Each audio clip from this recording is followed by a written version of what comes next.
All right, what's up, folks? We are back at DraftKings MMA DFS UFC Vegas 25 card best bets, picks, lineup advice, FanDuel, DraftKings, tips, everything you need to know for tonight's fighting slate.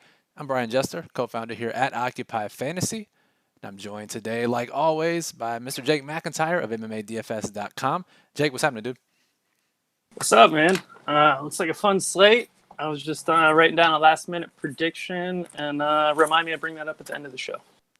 I will do. I will make sure I get that in for you. So, speaking of the end of the show, we'll be here till about 4:30 p.m. Eastern, answering your questions from the live chat, breaking down the main slate between Prochazka and Reyes, talking about our favorite fights to target, discuss some of the newcomers on the slate, and then our favorite low-owned tournament plays, which there are a lot of today. So stick around for that.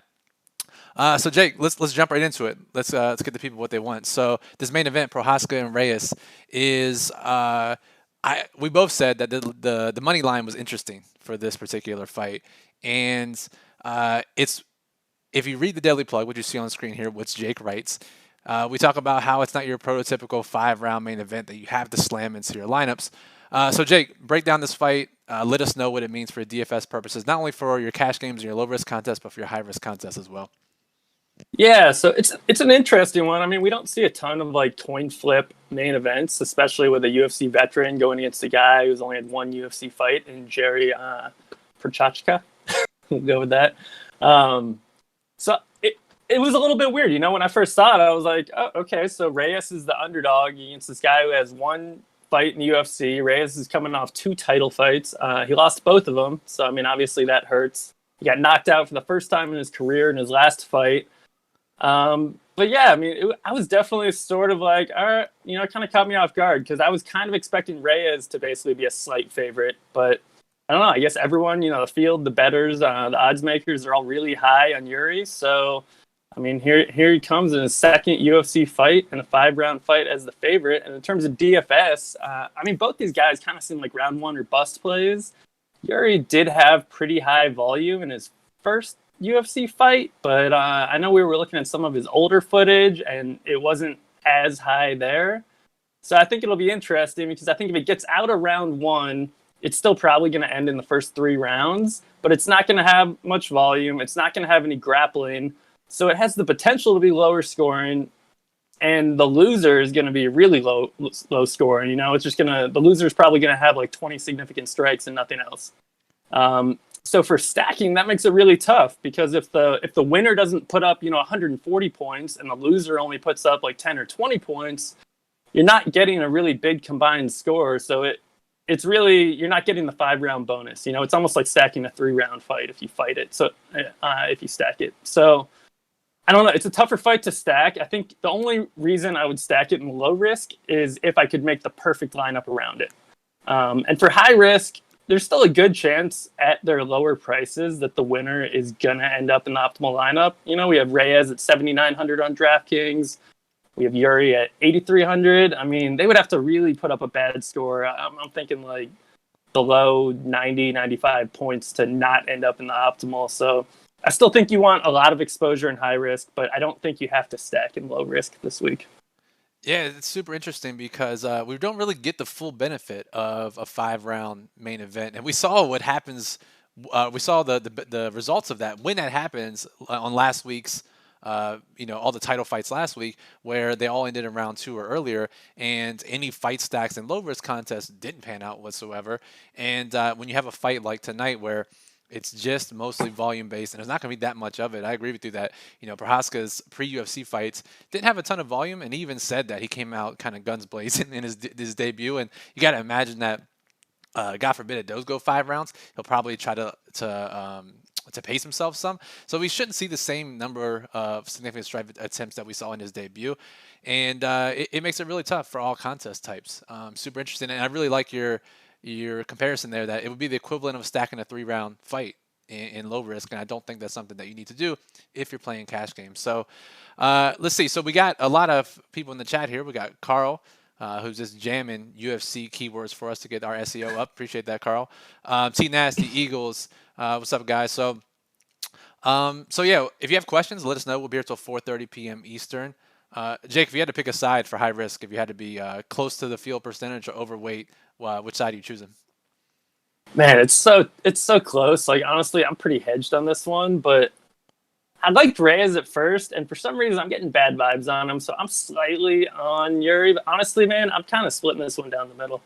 And that's fair. We're not here to predict fights. I guess Jake does sometimes, but we're mostly here just to give you DFS advice, and a lot of times that involves not predicting the outcome of a fight, which may be a disappointment to some people, but it's how we've been so successful in our DFS for UFC. So, all right, so we do have a couple newcomers on the card here. I'm going to bring up our Occupy model, and I'm just going to sort by DraftKings prices here. So the newcomers we have on the slate.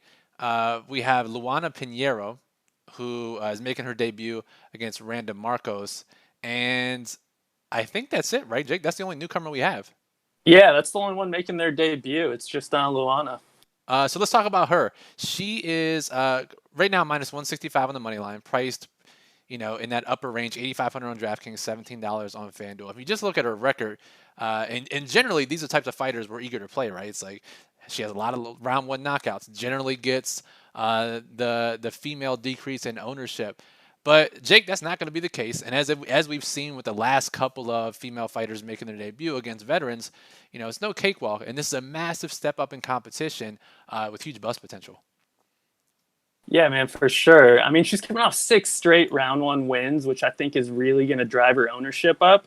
But she's still a young, inexperienced fighter. Her background's in judo, so it's not in a striking martial arts. So I mean, she's kind of reliant on getting a submission here. And Marcos, man, this is her 17th UFC fight, but it's her second straight fight getting a UFC newcomer. She looked kind of pissed off at weigh-ins, and I don't know if she feels like she's not getting any respect because she keeps getting these people making their UFC debuts or what, or maybe she knows something we don't know. She's lost 3 straight fights. I mean, maybe the writing's on the wall. Maybe she's almost done. I mean, she really needs a win here, man. Up until that 3-fight losing streak, she had never lost 2 fights in a row and never won 2 fights in a row. So she was kind of just this 500 fighter, really tough. All 21, I think it's 21 of her career fights, they've all ended in decisions or arm bars. It's like there's only 2 results in a Marcos fight. Which Pinheiro could take advantage of that. She could land an armbar, but in Marcos's last 11 fights, the only person to finish her was Mackenzie Dern, and she finishes everyone. Yeah. So Marcos is, she's tough to get out of there. I think Pinheiro's a round one or bust play. If you look at the odds, they imply she has a 13% chance to get the round one win, and her ownership is going to be almost triple that. So it makes it hard to get excited about that. But, I mean, she has round one finishing potential. I just think it's a tough spot for her to finish, and she's clearly over-owned. Yeah, these are the spots we look for in tournaments. And in fact, there's a lot of those spots on this card, as we'll get to here in a second. So it makes it a really interesting tournament slate. And she doesn't have the volume to back it up, right? You look at someone who has tons of round one finishes, you think high volume, grappling, whatever. She doesn't have a ton of that. And as you mentioned in the sheet, which Jake writes at MMADFS.com, fully free, that he runs. Go check it out. Talked about her being tentative early in fights, most recently in her Contender Series fight. And, if this fight makes it past the second round, which she hasn't seen a ton of, then her scores could really, really plummet. So, all right, we actually have a few questions in the chat. Let's knock these questions out, and then we'll get back to the rest of the show. We're going to talk about fights to target. We're going to talk about some low-owned fighters, and then maybe some FanDuel MVPs. But so we have A Blue, who is just asking, and if I pronounced that wrong, I'm very sorry, just said, who do you prefer at MVP on FanDuel? So let's just jump to that portion of the show now. Just to answer his question really briefly, Jake, and we'll get into more analysis later. If you're playing tournaments on FanDuel, favorite MVP options? So I really like Bueller. If we're going to get right into it, as low-owned. Oh, you went straight for it. Jesus, okay. Yeah, I mean, I'm just saying, man, I really like Bueller on this slate. I'm investing in him in MVP, in DraftKings, in betting, all over. But if we're looking at some people that lasted more than 2 minutes in their last UFC fight, I'm also interested in guys like Sanders, TJ Brown. Love him on this slate. That's probably one of my favorite plays on the slate. He's a better DraftKings play, but really like him on FanDuel. I think he needs a finish on FanDuel to be the highest score on the slate and to be the optimal MVP. But I like him to get a submission in this fight. Then we've got Strickland is probably your safer guy at MVP. I think he has a really good chance of getting like a second or third round KO and a decent amount of volume. But I don't know. Jacko is not a great matchup. And then the other two I'm looking at is Botello and Loma Lugbunme. I think that they have some sneaky potential to get a finish and potentially land a decent amount of volume. Yeah, let's talk about Loma. So she's minus 400, biggest favorite on the card by a pretty hefty margin, but projected to be one of the lowest owned fighters. Jake, I think the last time I checked, he was 15 to 20% projected ownership on DraftKings, roughly similar on FanDuel. And this is mind-blowing to me because very rarely do we have the pleasure of not only getting the biggest favorite on the card at super low ownership, but also someone in the best matchup of their career and the best chance to get a finish of their career at the lowest ownership we'll ever see. So on paper, if you just look at her box scores, not a great play. That's why she's low owned. But Jake, if we're looking for tournaments, we're looking for chaos, we're looking for those low owned plays, especially when there's so many other high priced fighters that we think can bust. Loma's probably my favorite tournament player on the slate after your boy Buller, who you just talked about. I mean, she only has 7 MMA fights on her career. She has a Muay Thai background, so she had like a million Muay Thai fights before that. So she's used to striking. That's not an issue. She doesn't have much of a grappling game, so she's really reliant in this spot on getting a finish. If we just look at her last 3 DraftKings scores, she won 2 of her first 3 UFC fights in decisions, but she only scored 78 and 65 points. So, I mean, it's hard to see her really getting there. I mean, maybe. Like, we saw Torres land like 52 significant strikes in the first round against Sam Hughes in her last fight. And then Hughes had an eye injury and was forced to stop after the first round. So Torres got like the ultimate, round 1 finish, 52 strikes, put up a massive score. I think she hadn't had a finish in like 10 fights or something before that. So, I mean, clearly Hughes is a fighter to target. And Loma is actually in a very similar spot to where Torres was at. They're both 5'1". They're both kind of decision fighters who are good strikers and need a finish to score well, but haven't gotten a finish in a while. So they were both low owned. I mean, very similar fighters. So, I mean, if we think it plays out similarly, then yeah, I mean, Loma could potentially land a ton of strikes and get an early KO here at like 16% ownership, and the biggest favorite on the slate, like you mentioned. So, looks like a really, really good tournament play, and I don't think many people are on her. Yeah, man. My uniqueness percentage, my MMA leverage alarm bells are just ringing when I see something like this. And she's in the perfect spot. So, let's see. Kyle's asking. Actually, before we get to Kyle's question, Kyle will answer that in a second here as we talk about fights to target. Jake, we did allude to some of these other higher priced fighters that could bust. And to me, it's really interesting. You briefly mentioned Strickland having not the best matchup to engage in a fight. The other 2 big favorites on the card are Dvalishvili, who we're looking to play almost every time, right? Merab, just tons of takedown. Look at his DraftKings scores. He scores 1 billion points every time. We're always looking to play him, except not tonight. And then one of the other biggest favorites and the highest knockout probability on the card is Bular's opponent, Mihai Elitis. But Jake, you're looking at Strickland, you're looking at Dval, you're looking at Mihai Elitis. I mean, all these guys have very, very tough DFS matchups. They may win their fights, but, lots of warts on these guys, and, they're tough to play in tournaments, despite all of them having high ownership.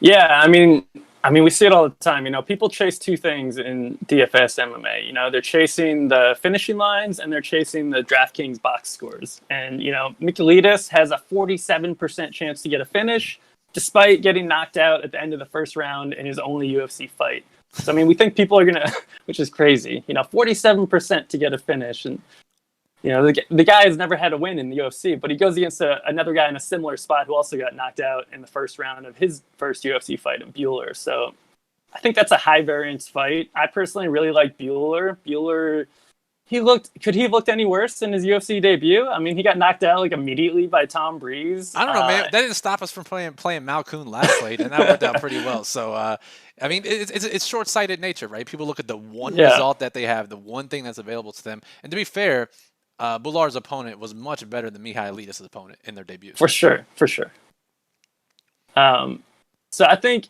that Andreas is going to be overowned.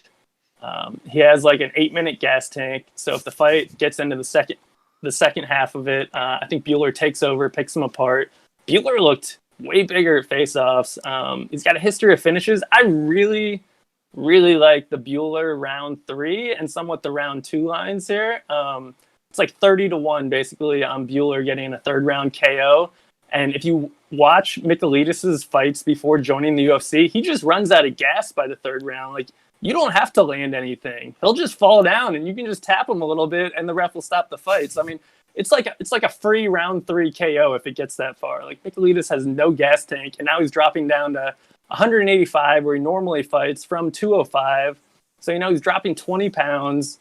I don't think that's going to help with his gas tank either. And, let's go back and talk about Merab some. I mean, this guy's broken up until his last fight. He basically broke every slate he was on, right? I mean, we love this guy. Like, he was part of the team. Yeah, dude, part of the team. But now he's facing probably the best defensive wrestler he's ever faced. Easily. Cody Stamann. If you watch his interview, his fight week interview, he talks about how this is a great matchup for him. I mean, he's faced a similar type fighter when he faced. What was the guy's name he faced early in his UFC career that he stuffed a bunch of takedowns? What was that guy's name? I know who you're talking about. He stuffed like 22 of 23 takedowns. I mean, it was just ridiculous. It was Brian Caraway. Yeah, so Caraway, he literally went 1 for 23. And we look at D-Val's last outing, he went 2 for 20 against John Dodson. So, D-Val could very easily control this fight, right? He's a fantastic wrestler. But Stamann talks about he's in the best shape of his career. This is really a bad matchup, and it really neutralizes D-Val's upside. However, his ownership percentages, Jake, people aren't even considering that, and he's being played with the same ownership as if he was in just a great matchup and a great wrestling matchup. Yeah, man, for sure. Like, the ownership, it coasts along, whereas his actual projections, like, the floor just dropped out, and the ownership is still like Wile E. Coyote going off a cliff in a straight line, and it's about to hit that drop. I mean, dude, this is such a terrible matchup. Like, we said the last matchup was bad for Merab, but at least, like, Dotson wasn't a wrestler. We knew he was going to stuff a bunch of takedowns and ruin Merab's score. And Merab, he put up the worst score ever, predictably, because he went up against a guy that you can't keep down. I mean, John Dotson's like a wet popsicle trying to hang on to him. So I think Cody Stamann here is actually going to compete with Merab in wrestling, not just defend takedowns. Like, I think he's going to be offensive. So I like Stamann to pull the upset, not just Merab to bust. I think Stamann can win a decision here. Yeah, and that just, breathes even more life into playing Cody Stamann on FanDuel, where we get points for takedown defense. We talked about this in the Discord channel this morning. Like, he could legit get 20 takedown defense in this fight, and that's 60 FanDuel points. Speaking of Discord, if you want to join our Discord channel, just click the join button right below this video. That'll get you access. And if you like what you see here, make sure you click that subscribe button right here on YouTube. That'll get you notified whenever we release any new videos or go live to break down slates. And give us a thumbs up while you're here. We always appreciate that. Lets us know that you like these types of videos. So, Jake, we talked about pretty much how we hate every fighter on the slate. How about some fights that we want to target? Because there are a couple, I think, that we want to target. Because Kyle asked about the Colares fight, and there's a couple others that we'd like to target too. For sure, man. There's definitely some good fights to target, and obviously the main event's always a good fight to target. So I'm not going to talk about that. We already touched on that. But the TJ Brown Kai Kamaka fight is my favorite fight to target. I'm going to be super heavy TJ Brown, but I'll have a little bit of Kai Kamaka coming back because TJ Brown's basically this like super aggressive fighter. He excels in grappling. Kai Kamaka is just a striker who we saw put up a huge score, even in a decision in his UFC debut. And then he followed that up with just getting dominated on the ground against Jonathan Pierce, who just dropped out of this slate because Benitez was like 5 pounds overweight, but whatever. Either way, we saw Pierce score like 134 points against Kamaka, get a second round KO. Kamaka got taken down 5 times on 7 attempts. His takedown defense looks super suspect. He used to fight a weight class down, and TJ Brown actually used to fight a weight class up. So TJ Brown's going to be the bigger guy here. They're meeting in the middle at 145. I think TJ Brown just dominates Kai Kamaka on the ground. We saw TJ Brown 2 fights ago. He was on his way to breaking the slate. He was 7 for 7 on takedowns. He had a ton of strikes in round 2. And, he was leaving his neck wide open every time he took Griffin down. And Unfortunately, he got guillotine choked in the second round, but he still scored like 70-something DraftKings points in a second-round loss. I mean, he was on his way to just completely explode and break the slate. I don't think most people are going to look at that. They're going to see, oh, he scored 70 points and not actually piece together the fact that was in a loss, like with half a fight. I mean, this is an explosion spot for TJ Brown. And, his biggest weaknesses are his chin, and Kai Kamaka has never landed a knockout. So he's not, maybe he lands the first knockout of his career, but it doesn't seem like TJ Brown's really going to have his weaknesses exposed against Kai Kamaka. And we get the absolutely rare underdog cover boy of the Daily Plug. So what you see on screen is the Daily Plug. Jake writes it every week for OccupyFantasy.com. Talks about his top plays, his best bets, which have been breaking the books over the last month or two. So make sure you get on that action. And TJ Brown's the cover boy, normally reserved for like main event favorites or fighters with really big finishing potential. But the fact that Jake identified TJ Brown as one of the top plays on the slate, and our Occupy model, which ranks every fighter on FanDuel and DraftKings, actually has TJ Brown, the underdog, as the top fighter on both sites. So the tape and the metrics line up on this one. And when that happens, these spots tend to smash. Yeah, man, for sure. Like, as soon as I saw it, I already loved TJ Brown. And then I kind of mentioned him to you, and you're like, yeah, the model's really high on him, too, before the model even came out. And then I saw he was number one. I was like, all right, let's go. That's when it's an explosion spot. When everything lines up and he gets a guy with a bad takedown defense. I don't know if this spot could be any better for TJ Brown. And he's 0-2 in the UFC and desperate for a win here. I just don't see how this spot could be any better. I would be happy playing him as a favorite, and we get him as an underdog. I don't know what else you can ask for here. You can't. And just a word of caution, right? He's still an underdog. He can win. He can lose this fight. Kamaka can score really well. That's why we like it as a fight to target. But we both agree, the numbers, the tape agree that TJ Brown is the best play on the slate for his price, and could easily, based on everything else on the slate, easily be the highest scorer for both FanDuel and DraftKings. For sure. Right, and especially on DraftKings where he gets the control time, but honestly, FanDuel too. We think he can get a finish. We think he can get a ton of takedowns. That's going to score well on both sides.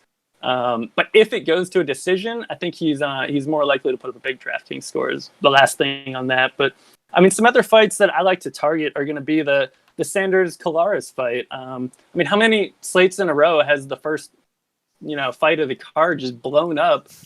And while this one's a little bit more iffy because I feel like both guys aren't that great. Each guy is kind of set up to attack the weaknesses of the other. Sanders has no grappling game, pure striker. He's really been struggling. I think he's like 2-4 in his last 6 fights. He was looking decent in his last fight. He kind of had Manus wobbled a little bit. And then Manus knocked him down. And Manus is a pure striker, no submission skills. Jumped on his back, immediately submitted him. And now we get Colares, who's a BJJ black belt, coming in. He's also struggling. He's 1-2 in the UFC, 3 straight decisions, but he's fought all grapplers who can really combat him on the ground. And now what he's going to want to do is take Sanders down and look for submissions. And Sanders has been submitted 3 times in his last 6 fights. So it entirely comes down to where the fight plays out. If Colares can get it to the ground, which is going to be tough, he has, I want to say it's like a 27% takedown accuracy, 25%, even worse. He just goes I think he's 1 for 8, 2 for 8, and 3 for 8 on takedowns so far in his 3 UFC fights. But if he can get it to the ground, great chance for a submission. And if he can't get it to the ground, I think Sanders just pieces him up on the feet and potentially gets a KO. I kind of like this fight to end in round 2. I really like Sanders on FanDuel, where he's $15 and should defend. He should get 5 to 7 takedowns defended in the fight if it goes into the 3rd round. And I really like Colares on DraftKings, where if he does get it down, he can still rack up control time. He's priced at $7,500. So even in a decision, if he just dominated the whole decision, he could still score decently and return value at $7,500. So I think they're a little bit site specific. But obviously, if either one gets a finish, they're going to be useful on both sites. Absolutely. Great breakdown, Jake. So Kyle, hope that answers your question. Shout out to Jay Roper in the chat who just subscribed, joined our YouTube membership, get access to the Discord channel. OccupyFantasy.com/Discord is instructions on how to join. So Jay Roper, we appreciate you. Welcome to the community. Corey Cardinal says, thoughts on Cub Swanson. Jake, I know we're both super light on this fight, Cub Swanson versus Gigachikaze. Chikaze, not really the type of fighter we want to target his fights based on his fighting style, at least for DFS purposes. Do you feel any differently? No, man, that's probably the fight that I am the lightest on the entire slate. I think the betting that it ends in a decision at like negative 155 is a great move. I don't see either guy getting a finish. Giga doesn't land much volume, and he doesn't get much volume landed on him. Neither guy is going to be doing much wrestling, so it's going to be entirely reliant on striking and finishes to score well. I don't see a finish happening, therefore I don't see it scoring well. Fair enough. And Eagle says, who's your favorite at the top on DraftKings? So I'm assuming he's talking about the favorites. Jake, admittedly, Loma Lubumi is literally my highest exposed fighter. And that's not just for the leverage aspect. I mean, it is. But also for, I think she has one of the best chances to score well, the top. Who in that range, if I had to guess, I think your answer would be Strickland. But who do you have the most of in that 8,900 plus range on DraftKings? Yeah, I mean, I think you're probably right. I think I do probably have the most Strickland. I'm a little worried that could end in a decision because I think Jacko is going to spend the entire fight running away, staying in kicking distance, and trying to clinch, whereas Strickland just kind of inches forward trying to box. So Strickland's not going to chase him down. He's just going to slowly push forward. Jacko is going to circle away from contact, throwing kicks. If Strickland does get him stuck, because, I mean, we're back to the apex, smaller cage. If he does get him stuck, Jacko is just going to look to clinch. I think it's going to be a really frustrating fight to watch if you own much Strickland, which I have a decent amount, so I'm prepared to be frustrated watching that. But I didn't go overboard because I know that there's a good possibility that happens. But I do think that the round 2 and round 3 Strickland KO lines are pretty interesting, and I think that both of those would still score well in DFS if that does happen. So I still think he's a good play, and I also like Botello. Carolina looked really kind of rough at weigh-ins. She's coming off a long layoff after getting a partial tear in her ACL, and then she missed weight by 2.5 pounds after taking forever to weigh in. This is a good spot for Botello. So if she counts, she's at 8,900. She's the 5th most expensive fighter on the slate. I think she's a good play. And then I'm with you. I like Loma as a tournament play. I'm not entirely sold that she gets a finish, but at the same time, super safe floor. And I think, if she doesn't get a finish here, she's never going to get a finish. So I think there is a really good chance that Loma does get a finish. And I think that's a perfect transition into our parlay of the week, our stream parlay of the week. We still haven't hit one despite Jake hitting like every freaking bet in the plug. I haven't been pulling my weight. Let's be honest. Jake's been hitting his side of things. I'm going to try to hit my side of things today. Jake, for the brand, I got to do it. For my side of the parlay, I'm going to go with Loma wins by KO. I think it's like plus 460. So I'm going to go with it. Yeah. And it is in the plug, so it means you like it as well. So give me your second side, and let's see if we can hit one of these damn things. Yeah. I'm on the fence with these two, but... So I'm trying to decide between Stamen decision at plus 500 and Bueller KO at plus 750. And I really love both these bets. But I think I'm going to go with Stamen decision at plus 500 for this one. Such a stupid line. That line makes 0 sense. I know, because all of his wins come in decisions, and he rarely loses. So it just seems like so much value in that line. Like, with Bueller, I think that's a really good bet, but he could also get knocked out. Stamen's not getting knocked out. He's not getting finished. That fight's going the distance. And, I think it's a coin flip. So at plus 500, we're getting 5-1 on a coin flip. Like, give me that all day.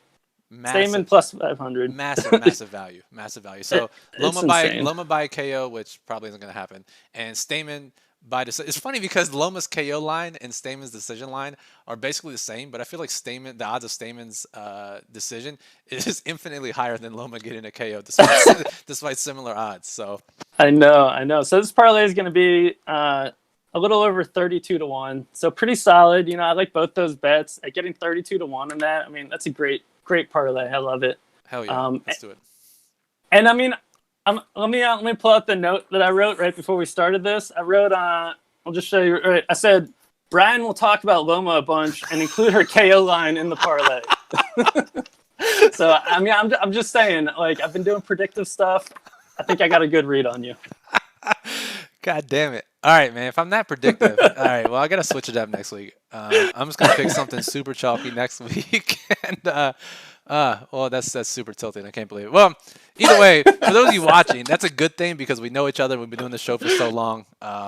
We're generally on the same page. So we're about to get out of here. 2 final questions, and then we'll close the show out. So shout out to Swaglord Ken, our League of Legends writer. He asked in the chat, Jake, I'll ask this to you since you play on FanDuel a little more. With a handful of lineups on FanDuel, let's say you're making 5 lineups, 10 lineups, 3 lineups, whatever it is. Do you generally use different MVPs, or are you rotating different MVPs and keep it kind of similar core? So if I'm just doing a few lineups, I would say it's a little bit slate dependent. If there's a slate where I really love one guy that stands out above the rest, I would do him and all the MVPs and rotate the core. If it's a slate where there's 2 or 3 or 4 guys that I would say are kind of even, in that case, I might have a more similar core and rotate the MVP. So, I mean, it really depends. Like in a slate like this, I would not have one MVP in all my spots. I would probably, I would throw in like Bueller, Brown, maybe Loma, some of those people, because I think they're all really close and it's going to be really important to get the MVP right. So, I mean, yeah, I would mix in a couple, even if you're just doing like 5. Yeah, because I think there are a bunch of plays you can play in your flex spots throughout in the majority of your lineups, and then just rotate the MVPs. That does make sense. Right. And then we got M and a bunch of numbers ask, pick one low-owned underdog, Marcos, Joko, or Carolina. I'll answer this question by saying I think Marcos has the best chance to win. I don't know if she'll get a finish. She might just grind out a decision. I think she has the best chance to win. I would say if they win, I think Carolina has the best chance of scoring really well in DFS. I know our model likes her. It's just a lot of contextual data around her with the injury, looking bad at weigh-ins, that makes it really rough. However, if she does win, it's probably a pretty good score. Jake, I don't know if you feel differently. Yeah, I mean, I'm basically not playing any Jotko, and I'm playing very little Carolina, so I'm playing slightly more Marcos by process of elimination. But I mean, I think the real answer to that question is Bueller. Yes. I mean, Jake, at this point, Jake has like 90% Bueller probably in his exposure. So heavy. I mean, to be fair, I have like 40%, and that's in 150 max. So safe to say we're very high on this guy. I mean, and how much confidence do you need in a guy that got knocked out in 1 minute in his last fight? We're trying to bring it to you. By a jab. He got dropped by a jab. Yeah, it was not a good look for Bueller in his debut. So hopefully better outcome this time around. Maybe he'll last more than a minute into the first round. So again, if you like what you saw here, make sure you click that subscribe button below the video. Get access to all of our videos and live streams here on YouTube. Give us a thumbs up to show your support. We appreciate that. It lets us know that you like these types of videos. We'll continue to do them. If you want to join our Discord channel like Jay Roper did in the chat, click the join button below, occupyfantasy.com/Discord with instructions on how to join. And Jake is the owner of MMA DFS.com. He writes our daily plug at occupyfantasy.com. Jake, go ahead and plug your site. Yeah, man. So check out MMADFS.com. Still free. We literally, I'm pretty sure we have every stat you could need. Maybe not some advanced metrics that other people really dig into, but every basic stat you could want on all of these fighters is on one sheet, which is why we call it the sheet, listed on MMA DFS. Then I break down every single fight, go through, we kind of provide some context on their careers, we do a fight prediction, and then we do the DFS implications. And then every time we finish a slate, we move it to the archive so you can look back at every slate in the past. It's all there, all the information, the ownership, the odds, what we thought about them going in, everything's there. Nothing disappears. So it's a really good resource on the archive. We talk about it every week, I know, but a lot of people probably don't really know about it in terms of going back and looking at old slates, figuring out the context, and just kind of learning, constantly improving your process. You have to have the old data to do that. So, I mean, I recommend everyone check out the archive, check out our weekly write-ups, and just, improve your process every week. Huge part of what we do in the archive is definitely a big part of that. And again, Jake does write the daily plug at occupyfantasy.com, where he talks about his top plays, his best bets, which have a ridiculous ROI over the last couple of months. The Occupy model at occupyfantasy.com ranks every fighter on FanDuel and DraftKings based on our proprietary metric, the OF Index. And members of Occupy Fantasy get access to both of these. Memberships as low as $6 per week. I think that'll do it. Let's see. We got Yeah, I think we answered all the questions, and I think this is a great way to close the show. As Meb in the chat says, no broken legs this week, boys. Please, please, not back-to-back leg injuries in round one. It'll be great for everyone involved. So for Jake at DFS_MMA on Twitter, and Brian at BrianJesterFF on Twitter, you can follow us at Occupy Fantasy. Good luck this week, and enjoy the fights.